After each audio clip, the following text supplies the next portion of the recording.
Oh my gosh. What are we talking about today? Communications in a family business.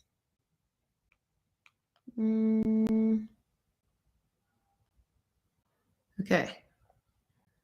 Yes. No, don't invite people. Switch the mic on.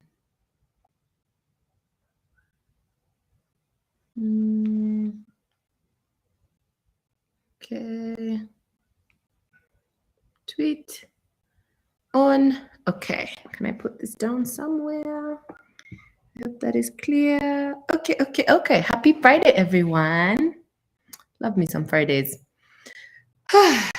What a week. Has it been a week for you? It's been a week for me. So, have we done our weekly reflections? That's always my first question. Have you thought about the week? Have you taken a moment to process your week? Monday seems like it was so long ago. I'm like, when was Monday even? What did I do on Monday? Go day by day, go about how you feel about the week, what worked really well this week. Say something you're grateful for. What am I grateful for this week? What are you grateful for? Is it a person? Is it a project? Is it a thing? Is it something you got? Is it something you gave? Are you something that someone is grateful for in the week? Did you do something for someone this week and they're grateful? This morning, my assistant told me how she loves her job. She woke up remembering how much she loves her job. That touched me so much. I was so happy. Love that. I'm grateful for that this week. You know, you have hard weeks, you have good weeks. Every week is full of like so many different things. You have to I find with time I've learned you really have to appreciate the small things and you have to learn to enjoy those moments. I feel like in life, we're always rushing and pushing onto the next goal, the next achievement, the next problem, the next challenge. But it means a lot to stop and remember the important things and be grateful for the things. Don't you see these quotes on like Twitter or Instagram about how you're so busy and caught up chasing the next thing, you don't even realize what you're living today is what you worked so hard for, is what was your dream 3 years ago, a year ago, 5 years ago. So it's important to take moments for gratitude and take moments to acknowledge the good things. Life is really short, people say all the time, and you have to appreciate who you have and what you have. But life is also really long, yo. You know? I feel like I'm not that old. Yes, I'm no longer a youth, so I'm reminded so often, but I still have a long way to go. So I feel like I have to put in good habits and practices now that will sustain me for the long haul. Gary Vee is always saying life is long. And it's such a weird thing to say because it's the opposite of what everyone hears, but it's important. Life is long. Can you sustain the way you are living right now for the next 40 years? Is this who you want to be and how you want to feel? What do you need to like change and implement and grow with to make sure that the next 40, 50, maybe we'll live 60 more years? You know, these days I have grandparents who are in their 90s. I could make it to 90. That's still 60 years away. I gotta put in a good foundation now. I have to make sure I'm putting in good practices and habits, you know. And gratitude is an important one because we acknowledge all the bad things we do so much, right? Think about how much time you spend in a week thinking of the things you didn't do well, the mistakes you made, the things you haven't done, the people you have let down, the appointments you missed, the things you were late for, the report you forgot to send. We beat ourselves up so much and we spend so much time on the negative, and we don't, well, I find in our society, in our habits and our practice, we don't acknowledge the small good things and the small wins. We don't celebrate the small things. And yet those are the things that keep you going. Because life is not just the big milestones. It's not just the big end of year party or when you get your degree or when you have a child. Yeah, they're huge, big things that you can acknowledge. But that's how often? Once a year, once every few years, you have to like have fuel for all the small things you do every day as well. It's important. It's the same logic as building like small habits. You don't change in big leaps, right? You don't make big differences in your life by one giant step one day. It's about the small things you do every single day that build up, and that's how you see massive change over time. So I feel like if you use that same logic, it's about the small good things that you notice every day. You know, they say gratitude begets more gratitude, right? The more things you acknowledge and you're happy about and you're grateful for in your life, the more you'll see good things in your life and the more good things will find you. So if you notice all the small things every day that are good in your life that you're grateful for, firstly, it helps you. It holds you. I feel like it grounds you and it motivates you in the day-to-day things that you're doing. but also it builds because it shows you that there is good and you're capable of getting these good things. So it gives you hope and it gives you drive and it makes you believe more good things will come. Because if you don't acknowledge the success and the progress you've already made, how are you going to make more progress? You won't notice it either, or you won't make it, right? So that's my weird reflection for the week.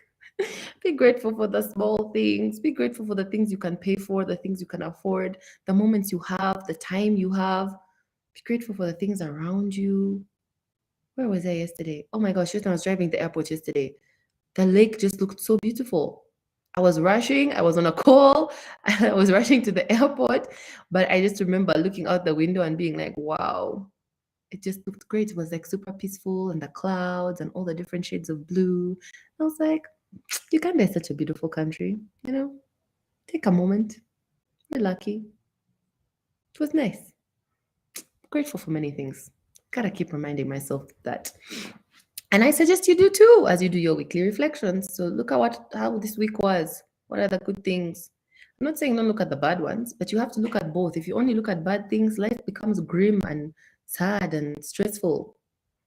And there's enough stress in the world, there's enough grim things, there's enough problems. Let's also look for the good things and the happy things and the nice things. So, communications in a family business. So, someone reminded me this week that I always talk about family businesses and I think of my own family and my own family business, right? But when I say family in business, I'm always thinking about like siblings, parents, uncles, and aunties, because that's who I'm used to working with. And this week, someone reminded me family also is spouses. And I was like, oh, yeah, that's true. Many spouses work together. So I'm going to try and make sure I'm more aware of that when I'm giving examples and talking about things. Good thing I work with lots of spouses. I've seen the dynamics there. They also have their ups and downs like a family. And so when it comes to communications, you always want to remember you're trying to be effective. This is also something my mentor reminded me of this week. It's not about being the most direct or the most efficient, it's about being effective. And when you know the people you work with, we've talked about emotional intelligence, you assess people, you understand people, you understand where they're coming from, the different personalities, the different backgrounds, the different pressure, the different agenda. It's easier to adjust your communication according to who you're dealing with, right? And so it's about effective communication. It's about the person you're communicating to or the audience or the people understanding what you're saying and getting what you're meaning. Yeah. So it's about getting on the same page. That is being an effective communicator.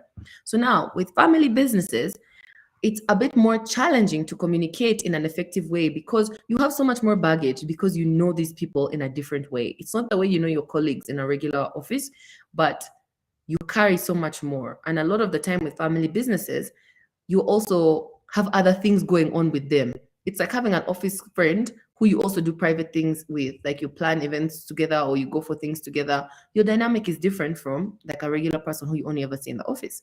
So now when you think about family, you're carrying all this other baggage about them, with them, all these other things. Have you planned this? Did you buy mom's birthday gift? Are we going for auntie this one's barbecue on Sunday? There's so many other things you carry when you're working with them.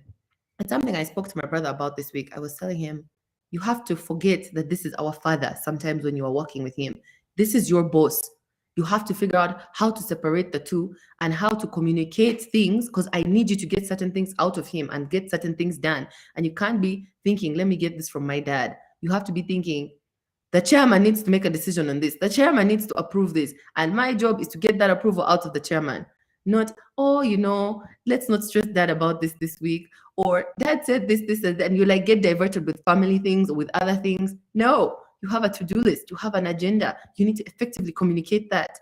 And I had to communicate that because I realized I've never communicated that to him. And now that we work together and he does so much of that interface and that work, he needs to be empowered to communicate effectively and to get what he needs done for his job.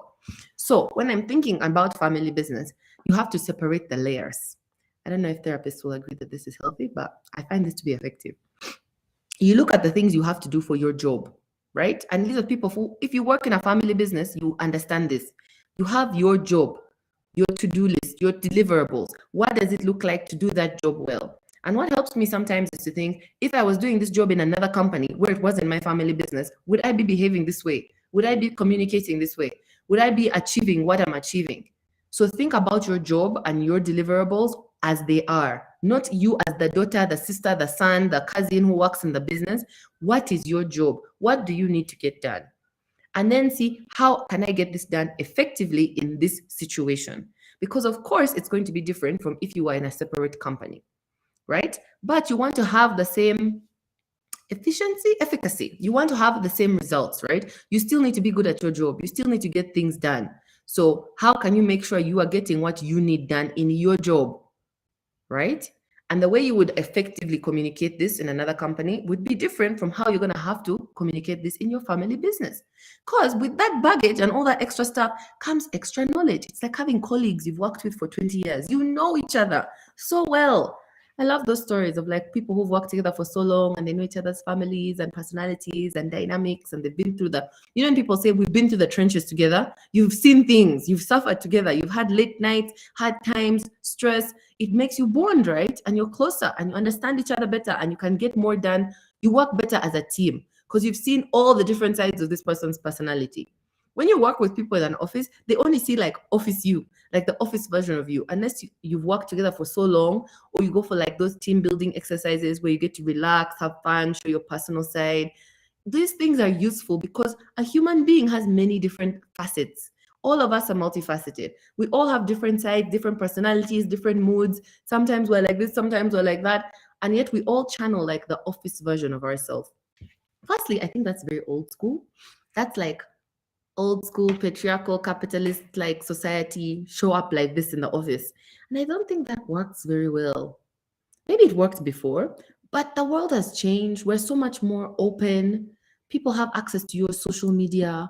You have to be more authentic. We work longer hours, we work different hours. With work from home, you can see everyone's house where they are. Their kids are running through the Zoom call, their pets. Like we've really blurred the lines between office and like person. And I think our work identities are such a big part of us, but also our life is more integrated. So I wouldn't shy away from being your true self in the office, firstly. I think it's easier to live more authentically if all the parts of you are in alignment and are showing up wherever you are. And also, it helps you to communicate better because you understand each other. You understand what background someone is coming from or what personality they have. It helps you to speak to them better. Some people prefer like you just send them emails and everything is written and they're organized. Some people hate that. They don't want to read all these emails. They'd rather you came and told them to their face and casually talk to them, oh, you know, we need to get this project moving on this. Then it connects with them, you know, because that's the kind of person they are. Some people need to plan everything like 3 months in advance. If you drop a project on them 1 week before, they're just stressed and now they don't like you. And other people, if you start telling them about a project for 3 months from now, you're like, why are you stressing me with that? I have enough things I'm dealing with right now. Holla at me, you know, 2 weeks before the date. Then I'll think about your project. You get to learn people. And so the advantage you have in a family business is you know the people, you know the dynamics, you know the personalities, you know what they're like. So use it to your advantage. Think about what you have to get done, what is on your plate, what is on your to-do list as a worker in this business. How are you pushing the business? How are you moving the business forward? What is your contribution? And then when you think about how you communicate, think about who you're communicating with and why, right? Because you understand the dynamics. All offices have politics. This boss likes this one. This boss doesn't like this kind of people. This boss is happy when you show this. This boss only reads reports about money. This boss only likes reports about people. You learn people with time, right? So when you're trying to get your job done, you need to know the office politics and the audience you're dealing with. And that's where your communication skills come in handy. You know, this is technically my supervisor, but the only way they approve projects is if their colleague on this side also thinks it's a good idea. So now that means I need to make sure the colleague also is in the loop about this project I'm trying to drive. Then my supervisor will approve it and then I'll be able to get my job done. So use those relationships and the understanding of those dynamics to your advantage. Too often we get caught up in the emotional stuff of family businesses and the drama. No, whenever you need Auntie so-and-so's approval, she first stresses you, she makes you go in circles, she wants these reports, she wants this assessment, da, da, da, da. If you think about it like that, you're just going to stress yourself out. You still have to get it done. If you know, Auntie, this one wants this kind of an assessment before she approves anything, do the assessment first. Then you go to her and be like, Auntie, here's the assessment. This is what the feasibility says. This is what I propose we do. Is it okay with you? Do you see the difference? You have to use the dynamics to your advantage. You have to understand your audience. I feel like in a family business, that is the more important part of communication. In other types of situations and dynamics, like when we're talking to students, it's more about you and how you communicate and the different skills you need to build. But when you're working in a family business, it's not so much about your skills matter, but knowing the dynamics and the relationships and the personalities you're dealing with has a much bigger impact on your ability to get your job done. If you are constantly fighting with your brother who works in the business, and I say that because I fight with mine, you don't get anything done. If we can never agree, the whole project is stuck. And it took me a while to realize that you have to figure out the dynamics of who you're dealing with. Because when it comes to dealing with family, and this is true with spouses, I've seen spouses like this as well. When you're dealing with the dynamics of family, you're dealing with so many more layers of emotions and stories and history. And so that's what you have to face. That's what you have to address. That's what you're communicating to. You're not communicating to Tom or Sarah or Brenda. You're communicating to Brenda, my cousin, who I've been through so many different experiences with, or Tom, my husband, who I know is irritated with me about something I did at home, who is stressed about the kids, this, whose mother is sick in hospital with this, and this. That's who you're dealing with. And you have to think of that more, I think, when you're dealing in family businesses. Of course, all human beings carry their baggage and their stress and their personal things, but in many office situations, you don't know those things or you don't have access to them, you know? There's a boundary because you are work colleagues, you keep things professional, you don't share those kinds of things, so it doesn't come into context. And also them knowing they have not shared that their mother is in hospital, they can't now expect people in the office to treat them differently. But if it's a family business and we all know grandma is in hospital, we are all stressed about it, and we still all have to work, it's a different dynamic, you know? So I think you have to be honest about these things and face them and just realize that that's what you're dealing with. You're dealing with not just the character and the person in the workplace, you're dealing with them in their entirety because that's your relative and that's a person that you have to deal with out of the office. Their dynamics affect your life. So the boundary is different, is what I think. And so when you're communicating with family, I think it's about that understanding that and understanding that your audience is different and the dynamics and the relationships are different. Now, when you're dealing with spouses, one thing I had to learn, you tell one person in a marriage something in the office, the other one will always know it. Me, I'm not married, so I don't get the no wall in between and like tell everything because it can be difficult when spouses work in different departments and one is not supposed to know the other or what is going on in that department. You know what I mean? So some offices have policies about married couples or even when people start dating in the workplace because there's now a leakage of information in that relationship. So also you who works with spouses, or if you are a spouse or a person who works with their spouse, you have to understand that's another layer of dynamics. There's no secret between you. I guess in family businesses, their secrets are fewer because more people have access to information just because you're family, but it's not always the case. So you have to also know that when you're dealing with Sarah and she's married to Tom, Tom has everything you're telling Sarah. So if there's a challenge in the company and there's an issue, you better make sure the information you're giving Sarah is sensitive, because if Tom goes and tells his whole department about the problems in your department, it's going to add more problems for you to deal with. I'm not saying don't tell the married people things. Sometimes you have to tell them. Just tell them knowing if they tell their spouse the consequences, you're ready to deal with them. So there are different dynamics, is my point with family businesses. When you're dealing with families, you're dealing with people who have relationships at another level. It's not the same level as colleagues, as supervisor and junior, as peers, as workplace. You're dealing with people who have other relationships, even in siblings, even in parents, even in spouses, even in cousins. It's very hard for you if you're working in a family business and you know your cousin is going to tell your auntie who is the boss all the tea that's happening on the floor level. It's going to put bias in the boss's mind. Sometimes workplace gossip travels, but by the time workplace gossip reaches the boss, usually it's very far. But in a family business, if you know that, okay, it's this sister who always takes the tea, or it's this brother who always tells his cousins because they all play football on Tuesdays. So you know on Tuesday, all the office gossip is going to go, which means it's going to get to grandpa, which means he's going to change his mind about this project or this decision. You have to think about things like that. It can be a lot of work when you start to adjust, but eventually with practice, like anything, you get better at it. You get better at assessing and knowing people's strengths, people's weaknesses, people's relationships with each other. You don't just put these two on the same project, they're going to fight for us. Don't put these three in the same area or on the same trip, they won't get any work done. You start to think about things like that. And I think that's a communications area because it's about assessing and understanding your audience, which is a big part of communications. It's something I talk about in the public speaking course. The way you present and speak to people when you're doing a presentation or a speech is different depending on who you are speaking to. If I'm doing a speech for students, I'm not going to talk in the same way as if I'm doing a speech for corporate bankers, you know? So it's the same skill, and the skill is assessing your audience. And that's the skill that I think is very important when you're communicating within a family business, because your audience is very different from when it's just a regular work audience, because of the relationships and the dynamics that you have between yourselves as family members. And also, if you work in a business with family members, you should also be thinking of that.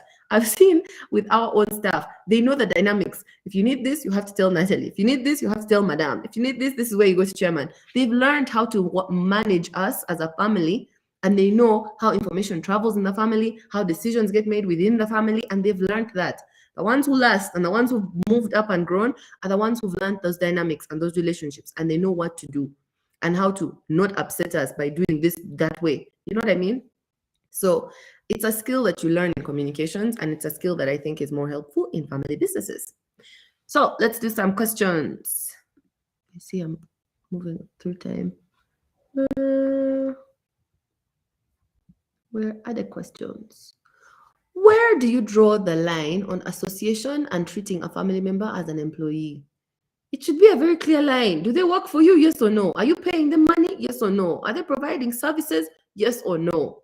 Sometimes you have family members who are volunteering, which is lovely and wonderful. I really appreciate all my family members who show up for my startups events and photo shoots, and you need someone to work at a shop or a booth at an exhibition. That's different. You thank them, you pay them for the day. When they have deliverables, I need you to do this, this, and this. You are responsible for this person or for this project or for this stock. Then they are an employee, and you need to treat them like an employee. I'm not saying it's different from being a family. They're still a family member, but they should have a contract. They should be getting paid. They should get lunch with the team. Like, they should get all the benefits of being an employee and also all the responsibility. Just because you're my family member doesn't mean if you don't hit your sales targets, it's okay. No, it's not okay. What is the challenge? Why aren't you moving? What is going on? You got to treat them like an employee because you're compensating them like one. I think it has to be fair. What environment offers the best communication advantage? Number one, all men group. Okay. I think you have to create environments that encourage good communication. Sometimes it helps to separate by gender, like all men or all women, to get like feedback. Sometimes it helps to separate by like all the juniors together without their boss, so they can talk to you like frankly. What I think is best with environment is you have to set a company culture where people are not scared to speak up. That is a hard one in our society. You have to create a culture where no one gets in trouble for disagreeing or for having an idea or for complaining or for giving feedback or criticism. And the way to do that is to not punish people when they speak up. If people are whistleblowers who come and tell you something that's going on, you have to protect them, and you have to make sure that it is encouraged in the company. We have an open door policy is what it's called. Come and tell us what you think. Build relationships with people. And also in group situations, like in meetings, don't chastise people or come down on them if they disagree with something, or if they have an idea that's not good, or if they're saying something that's contradicting some other team member or someone who has more power in the organization. That's what scares people and makes them not want to speak up. So to have good communication, people need to feel comfortable communicating, and that's the environment you need to create. In work, how do you best overcome a boss that refuses to communicate with you? It's a good question. I would firstly wonder why they don't want to communicate with you. You know, people have their own reasons. Are they just a poor communicator? Is it you they're not communicating to, but they're communicating to others? Is that the problem with the relationship and the dynamic? If they're a poor communicator, you can take on some of the effort to communicate. Ask questions, send emails, show up for things, just sit there quietly and listen and learn. You have to find what is their communication style. What is the easiest way for them to communicate? I know, like, for example, some people, I'll see you in the office and I'll just say hi and I'll keep it moving, but I'll be texting you the whole day. I'll be sending you WhatsApp, do this, where is this, how is this, what is this? But I'm not going to sit there and chat with you because that's not my communication style. So you have to figure out What is the easiest way to interface with this person? Do they want once a week we meet, you tell me everything, and then I get out of your way and I don't disturb you? Is it that you want to send me an email? Is it that you want to talk to us as a team? You have to find what's the best way to communicate with them. If they're refusing actively to communicate with you, is it that they have a problem with you? Were you put in their department and they didn't want you? Who brought you there? You need to look at the situation, what's around the situation. Who do they communicate well with? Can you become an ally with that person? You have to figure out how to get information out of your boss. Otherwise, you can't do your job well. And then that becomes your problem. I do my best work alone. I need tips to successfully communicate with groups. You might do your best work alone, but there's no work that is complete on your own, right? So you need the group. So to learn to work with the group, I would say, firstly, practice. You need to learn to spend time with other people who you work with and understand them and let them understand you, so that they also don't feel like, that one doesn't like being with us. Let's not send him. Let's not invite him. Let's not do things, because you have to work together at the end of the day. So spend time with them, ask questions, get to know them as people, and then it might be easier for you to work with them. And again, figure out their communication style. As a team, you need to know what are your norms. How do we work together? Do we send emails? Do we meet once a week? Do we talk on WhatsApp? Do we talk on Slack? Do we meet every day? What is our team dynamic? How do we get the team to achieve its goals? Because as a team, you have shared goals, you have a shared vision, you're trying to achieve something together. So it's important that you communicate in a regular way, in a way that you're all comfortable with, so you know expectations, and you all have your roles, and you all know what's expected of you within the team. So you need to communicate those things. So to learn how to do that, first you have to spend time together, even if it's on Zoom, if it's at lunch, if it's a meeting. Find a way to sit together and agree, how are we going to communicate with each other? How are we going to keep in touch? How are we going to keep updating each other on what's going on, so that we can all achieve our shared goal? Oh, okay. Miscommunication is really a common issue in family business. Yes, it can be for any businesses. However, family businesses differ in the layer of communication, familiarity, and family dynamics, yes, that come with conversations and decision making. How would you rate the level and quality of communication in family business people? You know, I always find with family business people, it's either really, really good because they've learned how to navigate this, like you've been in the trenches, or it's terrible because many families have dysfunctional communication, and now that just carries over into the family business, and no one corrects each other, and they all just keep going and they think it's okay. So I feel like I wouldn't say that there's like a level. I think it's harder. I think when you work in a family business, it's harder to communicate effectively. So you either have to be more proactive and you get better at it faster, or you stay terrible. And someone who's worked in a family business and then has to move to like a regular business will either be very good or they'll be very bad. Another question.